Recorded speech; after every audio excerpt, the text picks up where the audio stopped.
салляту вассалям, передается, что человек из Бану Исраиль встанет перед Аллахом в судный день, возвесят его деяния и не найдут ни одного благого дела. Его засобираются отправить в ад, и тогда Всевышний спросит: какое хорошее деяние есть у тебя?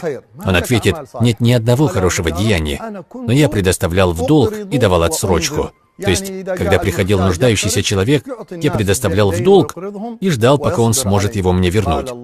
Тогда Всевышний скажет: мы более достойны давать отсрочку, чем ты, и мы более достойны быть щедрыми, чем ты.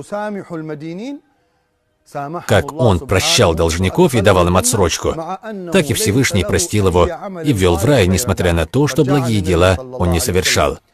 Передано от пророка, алейхиссаляту вассалям: кто предоставит отсрочку тому, кто находится в трудном положении, или простит ему его долг, или облегчит, скинув часть долга, того Всевышний расспросит в судный день легким образом.